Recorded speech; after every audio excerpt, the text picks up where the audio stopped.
저는 지금 제가 모든 어려움을 이기고 노력해서 대학 교수가 되었다라고 간증하고 싶은 것이 아닙니다. 이는 대학 4학년 때 교통사고로 전신 55% 3도 화상을 입었던, 그리고 지금은 명문대 대학 강단에 서 있는 이지선 교수가 국민일보와 인터뷰하기 전 했던 말입니다. 이지선, 그가 화상을 입고 온몸을 칭칭 감은 채 캄캄하고 어두운 지면에 동굴 속에 던져져서 절망과 탄식하고 있을 때 그에게 감사거리를 찾으라고 하는 주의 음성을 들으면서 그가 감사거리를 찾기 시작했다는 것이죠. 자기의 손으로 직접 숟가락으로 밥을 퍼서 자기의 입에 넣었을 때의 그 감격, 환자복의 단추 구멍에 끼었을 때의 그 희열, 온몸이 다 화상을 입었지만 유일하게 화상을 입지 않은 발을 바라보았을 때의 그 감동, 이렇게 감사거리를 찾다 보니까 그 시면에 어둡고 캄캄한 동굴은 어느 사이에 터널로 변해 있었고, 그렇게 감사를 읊조리면서 두벅두벅 걸어나갔더니 어느새 자신도 모르는 사이에 영롱한 빛이 비추는 세상 밖으로 나와 있고 대학 강단 위에 서 있는 교수가 되었더라. 그녀는 그렇게 고백을 하고 있습니다. 2014년 세월호의 아들을 잃은 안산 동국교회 김영삼 장로님, 그가 SNS 페이스북에 이러한 글귀를 올려 많은 사람들의 눈시울을 적신 적이 있습니다. 요나처럼 배를 타고 가다가 풍랑을 만나 물고기 뱃속에 들어간 나의 아들, 나에게 돌아와 내 아들로서 회복이 된다면 나는 동네 사람을 불러 잔치하면서 하나님 앞에 감사할 것입니다. 하지만 그 아들이 내게 돌아오지 않고 하나님 품에 안긴다면 하나님의 아들이 된 기쁨도 나는 누릴 것입니다. 라고 적어서 많은 사람들로 하여금 가슴을 뭉클했던 적이 있습니다. 1948년 10월 여순만란 사건 때 25, 19 동이동시를 안재선이라고 하는 공산주의자의 총탄에 잃었던 손양원 목사님, 그 두 아들의 장례식 때 동이동시의 그 동생이었던 동이 하늘을 바라보면서 하나님, 나의 오라비들이 공산주의자의 총탄에 그렇게 죽어갈 때 당신은 무엇을 하셨습니까? 라고 절규하며 그렇게 울부짖었습니다. 하지만 정작 아버지인 손양원 목사님 오히려 감사의 기도를 드립니다. 하나님 아버지, 저희 같은 죄인의 혈통에서 순교자가 나오게 하심을 감사드립니다. 그것도 하나가 아니라 둘씩이나. 저에게 3남 3녀의 자녀가 있는데 그 중에 가장 특별한 장남과 차남을 순교자로 받아주심을 감사드립니다. 두 아들을 잃었는데 한 명의 양아들을 입양할 수 있어서 감사드립니다. 나의 두 아들을 죽인 안재선을 양자로 삼을 수 있는 넓은 마음을 주심도 감사드립니다.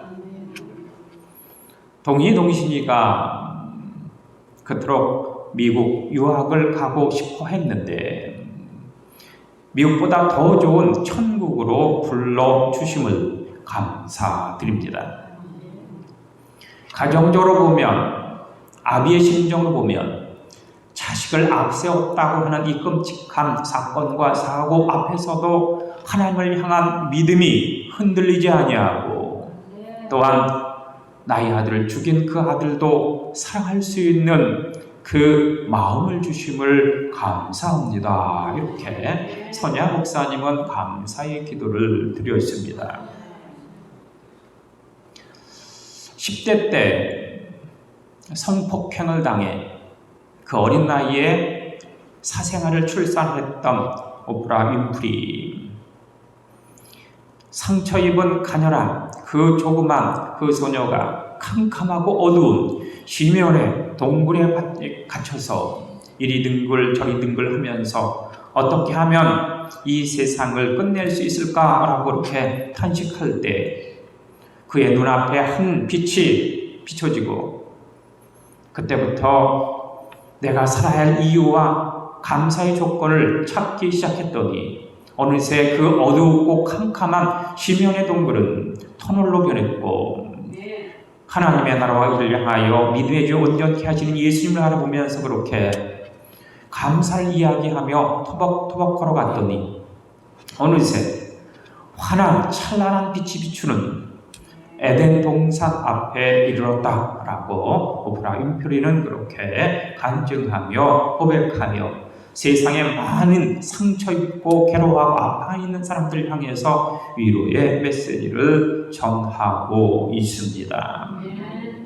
우리가 때로 이렇게 캄캄하고 어둡고 암담한 동굴 속에 꽉 막혀 있느냐 하고 싶을 때가 많이 있는데, 그럴 때마다 감사할 수 있고, 그럴 때마다 믿음의 주 온전케 하시는 예수님을 바라볼 수 있고, 찬란히 비춰오는 빛을 향할 수 있는 그런 여유가 있다면 그것은 더 이상 동굴이 아니라 터널이 될 것이고, 그렇게 감사를 읊조리면서 주님을 향해 찬양과 또한 영광을 올리며 그렇게 달려나갈 때에 그 동굴은 마침내 터널이 될 것이고, 우리로 하여금 여호와 이레 은혜와 능력과 축복의 자리로 그렇게 안내할 것입니다. 수단이라고 하는 말과 목적이라고 하는 말이 있습니다. 수단은 그 목적을 달성하기 위한 방법이고 도구, 그것이 바로 수단 아닙니까? 그러니까 이 수단과 목적은 바뀔 수 없습니다. 그런데 하나님께서는 우리를 늘 언제나 항상 목적으로 보고 계시다라고 하는 것입니다. 우리를 목적으로 보고 계시다. 우리가 역사 드라마를 본다든가 역사 영화를 관람하다 보면 장군, 장수들은 갑옷을 한결같이 입고 있습니다. 마치 이순신 장군처럼 말이죠. 하지만 쫄병들은 허름한 옷차림에 창 하나가 고작입니다.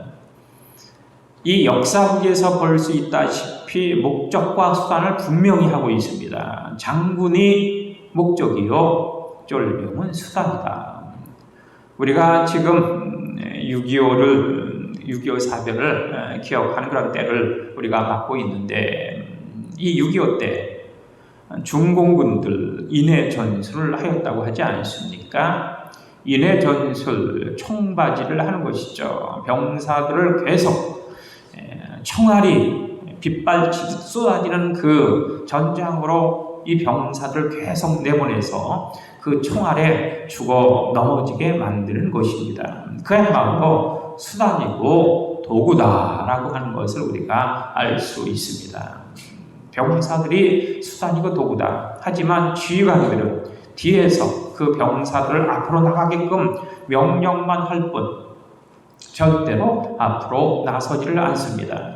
지휘관이 목적이고 이 병사들이 수단이다라고 하는 사실을 우리가 알 수 있습니다. 왜냐하면 지휘관이 살아야 부대를 통솔할 수가 있고, 그래야 나라를 살릴 수 있기 때문에 이렇게 목적과 수단을 구분하고 있는 것입니다. 그런데 하나님께서는 우리를 한결같이 목적으로 보고 계시다. 오늘 본문 말씀을 보면 우리에게 하나님의 전신갑주를 취하라 이렇게 명령하여 주시고 있지 않습니까?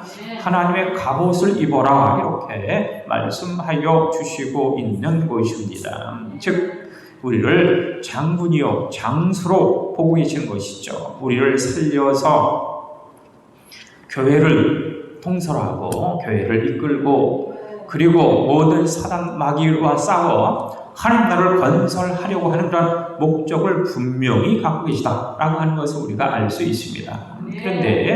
그런데 말입니다. 하나님은 우리를 그렇게 목적으로 보시는데 오히려 우리가 하나님을 수단으로 사용할 때가 너무나도 많이 있습니다.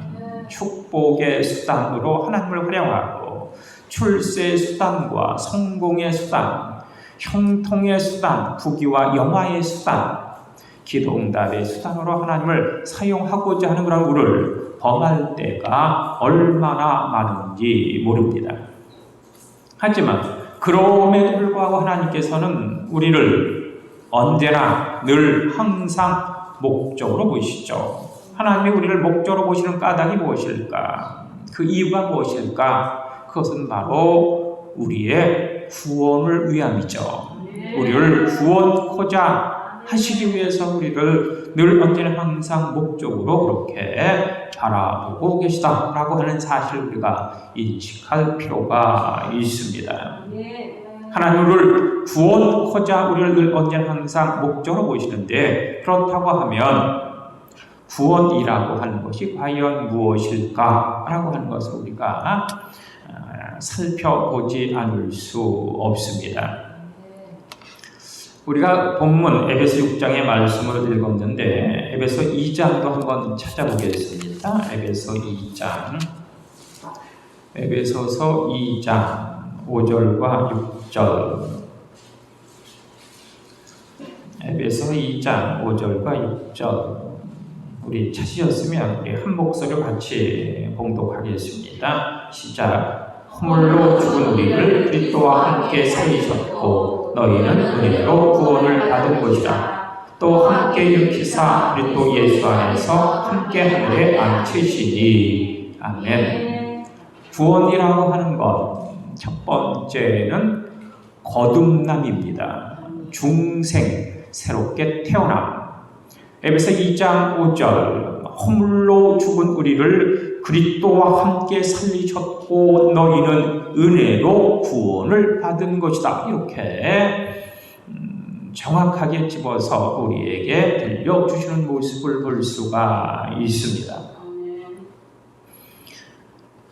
새롭게 태어나게 하기 위해서, 거듭나게 하기 위해서, 중생케 하기 위해서 우리를 구원하셨다라고 하는 사실입니다. 그래서 우리가 은혜로 구원을 받았다. 은혜라고 하는 것은 값없이, 아무런 대가 없이, 공로 없이 그렇게 우리가 구원을 받았다라고 하는 것입니다.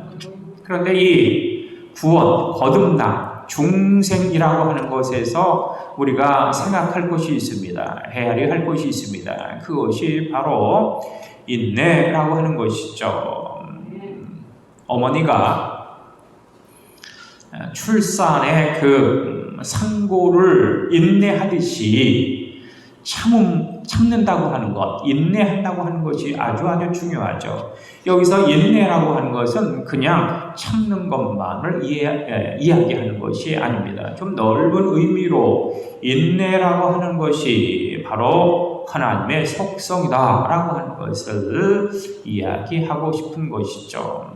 인내한다라고 하는 것, 참으신다고 하는 것, 바로 하나님의 성품, 하나님의 속성이죠. 그래서 하나님은 참고 인내하고 오래 그렇게 우리를 기다리시는 그런 모습을 우리가 볼 수 있습니다. 인내라고 하는 것이 하나님의 속성이다. 그래서 이 인내라고 하는 것이 성령의 9가지 열매 중 4번째 열매 아닙니까? 사랑과 희락과 화평, 오래 참음, 자비, 양선, 온유, 충성, 절제. 이 4번째 열매가 오래 참음의 열매다라고 하는 것을 우리가 잘 알 수가 있습니다. 하나님은 오래 참으시는 성품을 갖고 있기 때문에 우리를, 여러분을 것을 그렇게 참고 인내하시면서 기다리고 계시고 성령의 그 능력과 권능을 주셔서 그렇게 참고 견디고 오래 기다리게 하여 주시는 것이죠. 우리가 때로 어려움과 난관과 고난 가운데 우리가 거할 때가 많이 있는데 그럼에도 불구하고 우리가 거듭나고 중생해야 할 텐데 여기서 기억을 해야 할 것이 바로 인내라고 하는 것, 오래 참는다고 하는 것. 인내와 오래 참음이 되어지지 않는다고 하면 견뎌야 할 것이고 버텨야 할 겁니다. 그래야 마침내 그 어두운 동굴이 터널로 변하고 그 터널을 뚫고 나와 영롱한 빛이 비치는 찬란한 그 하나님 나라에 당도할 수 있지 않겠습니까? 구원이란 중생입니다. 새롭게 태어나는 것이죠. 거듭나는 것입니다. 거듭남에 있어 가장 중요한 것, 참고 견디고 인내하는 것. 이것을 기억하고 진정한 인내의 사람이 되시기를 바랍니다. 두 번째 우리가 기억해야 할 구원이라고 하는 것. 구원이란 두 번째로 장소의 이동입니다. 에베소 2장 5절 허물로 죽은 우리를 그리스도 예수와 함께 살리셨고 이는 우리가 은혜로 구원을 받은 것이다. 또 함께 일으키사 그리스도 예수 안에서 하늘에 함께 앉히시니 우리를 살려주셔서 그리스도와 함께 하늘에 앉히셨다. 내가 그리스도와 함께 십자가에 못 박혔습니다. 그러지 이제는 내가 산 것이 아닌 내 속에 예수 제 살아 역사하는 것입니다.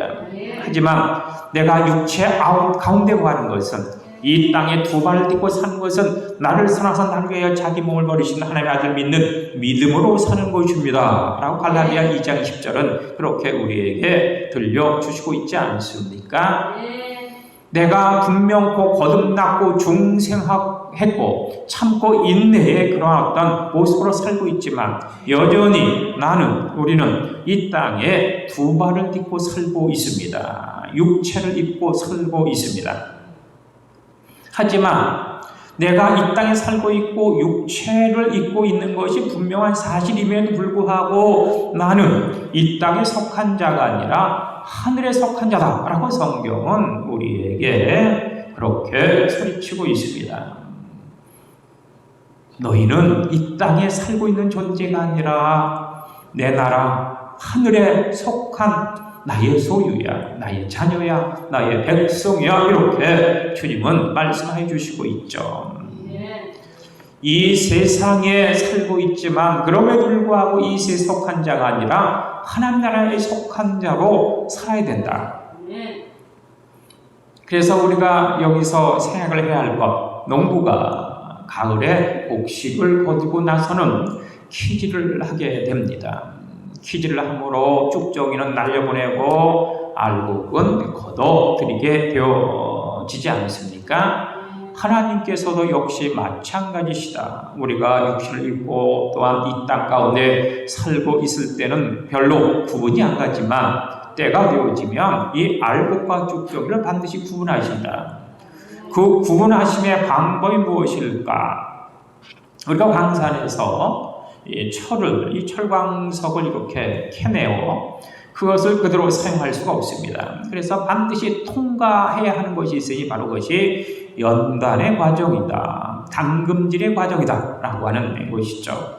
이 연단의 과정, 당금질의 과정을 겪지 않고는 철이 철일 수 없고 또한 이 철이 강철로 그렇게 새롭게 태어날 수 없다라고 하는 이야기입니다. 이 연단의 과정, 당금질의 과정, 풀불 아닙니까? 용광로 아닙니까? 이 풀불의 최초의 온도 800도입니다. 용광로의 온도는 몇천 도, 몇만 도까지 올라간다고 합니다. 그 뜨거움의 그 과정을 거치지 않으면 철이 철일 수 없고 또한 쇠가 쇠일 수 없습니다. 이렇게 연단의 과정, 당금질의 과정, 풀불과 용광로를 통과한 그 철과 쇠는 여러 가지 뭐 농기구라든가 무기라든가 일상생활에 필요한 것들로 재탄생하게 되어지는데, 그런데 가끔 부러지는 철이 있습니다. 또한 아예 박살이 나는, 산산조각이 나는 그러한 새가 있지 않습니까? 부러지고 산산조각이 나고 그렇게 꺾어지는 그런 새가 있습니다. 왜 그럴까? 담금질의 과정, 이 연단의 과정을 제대로 거치지 않았기 때문에, 풀불과 또한 이 용광로를 제대로 통과하지 않았기 때문에 이런 현상이 나타날 수밖에 없습니다. 그렇게 되어지면 이 철과 새가 어떻게 되겠습니까? 다시 한번 이 풀불 속에 들어가야 할 것이고, 용광로 속에 들어가야 할 것이고, 담금질의 과정과 연단의 과정을 거치지 않으면 안 되죠. 성경은 이 연단의 과정을, 담금질의 과정을 고통이다, 고난이다, 역경이다 이렇게 말씀을 하시고 있습니다. 우리가 이렇게 살다 보면 신앙생활과 믿음생활, 교회생활을 잘하는 이들이 가끔 도태하고 낙오하고 떠나고 배반하는 그런 이들을 우리가 볼 수 있습니다. 왜 그럴까? 이들은 이 연단의 과정과 담금질의 과정, 풀불과 용광로를 제대로 통과하지 않았기 때문에 이런 현상이 나타날 수밖에 없는 것이죠. 이것을 하나님 편에서 보면 어떻게 되겠습니까? 철이 철일 수 없고 새가 새일 수 없을 때 다시 한번 풀불 속과 용광로 속에 들어가듯이 하나님께서도 역시 그 어떤 고난과 역경의 과정을 다시 한번 주시지 않겠습니까? 구원이라고 하는 것, 새롭게 태어나는 것입니다. 중생하는 것입니다. 이 중생의 과정 속에 필요한 것이 고난과 역경이요 연단의 과정이고, 그래서 인내가 필요하고 오래 참음이 필요하고 견디고 버티는 것이 필요하다라고 하는 것 우리가 인식할 필요가 있습니다.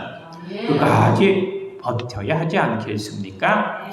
그러기 위해서 맷집을 굴려야 하는 것이죠. 고난과 연단과 혹은 역경의 과정을 잘 통과해야 하는 것입니다. 힘들더라도, 아프다고 하더라도, 도저히 참을 수 없다라고 하더라도 끝까지 인내하고 참고 견디고 버티는 그런 어떤 역사가 우리 속에 나타나야 할 것입니다.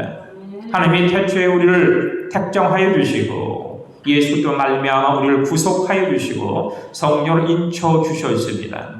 성령께서 우리에게 함께하여 주십니다.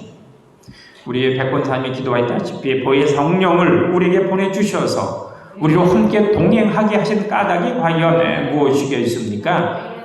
참고 견디고 인내하고 버티 힘들 때 내가 함께하리라, 내가 너를 도와주리라, 내가 너를 인도하리라 라고 하시는 것이죠.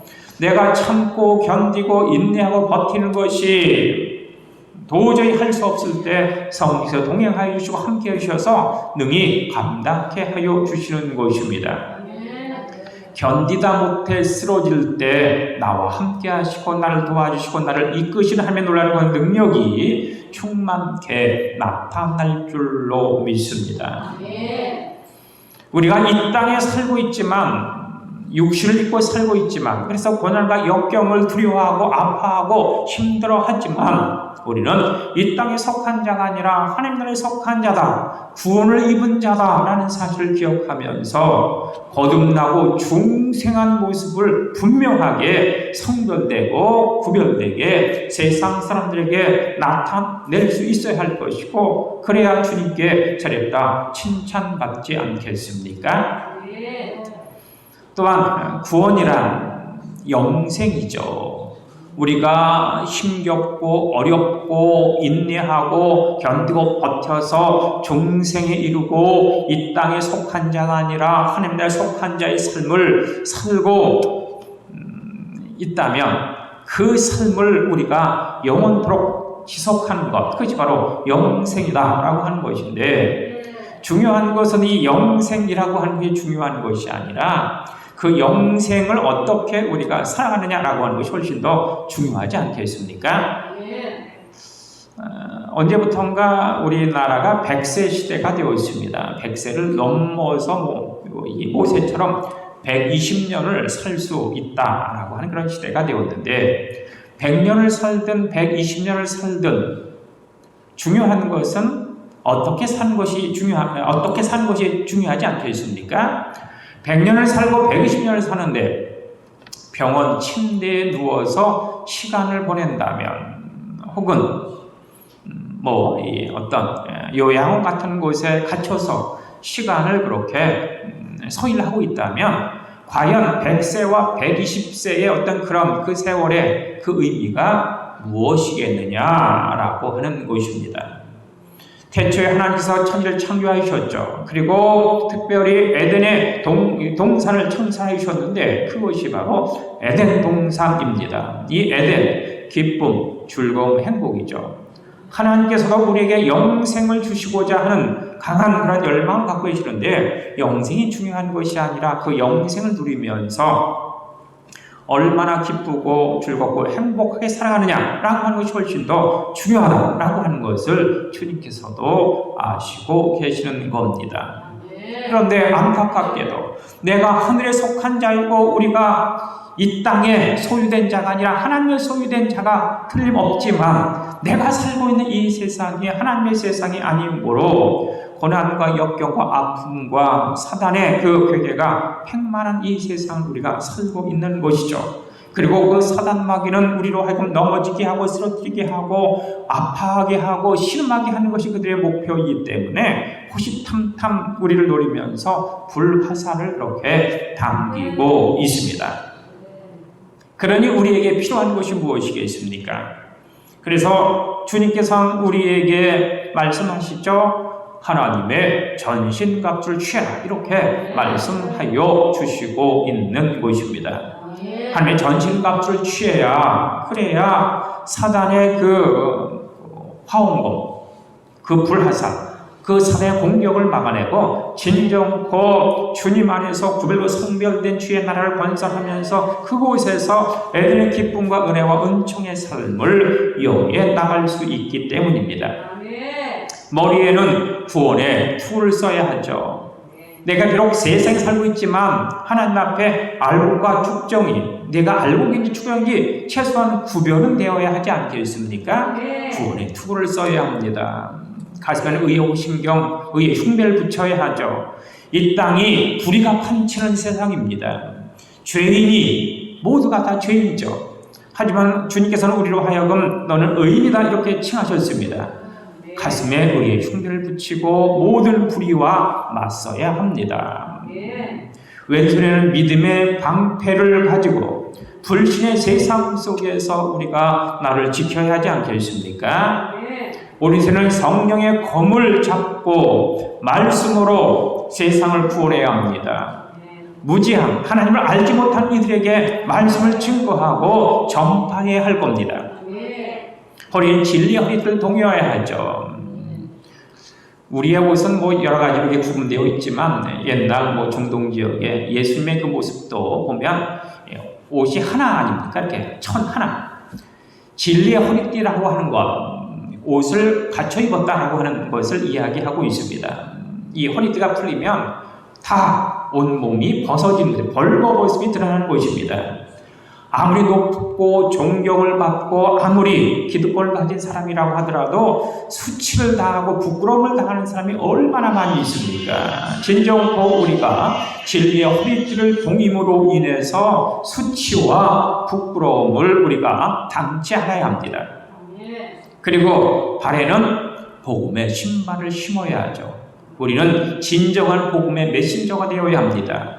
눈물과 한숨과 탄식하는 이 세상 속에 진정코 기쁨의 소식, 또한 복된 소식, 은혜의 소식, 용기와 위로를 줄 수 있는 능력이 우리에게 반드시 나타나야 하지 않겠습니까? 이렇게 하나님의 전신갑주를 취하고 하나님의 나라와 일을 향하여 믿음의 주 온전케 하신 예수와 함께 달려나갈 때 우리가 진정한 최후의 승리자가 되어줄 수 있을 것입니다.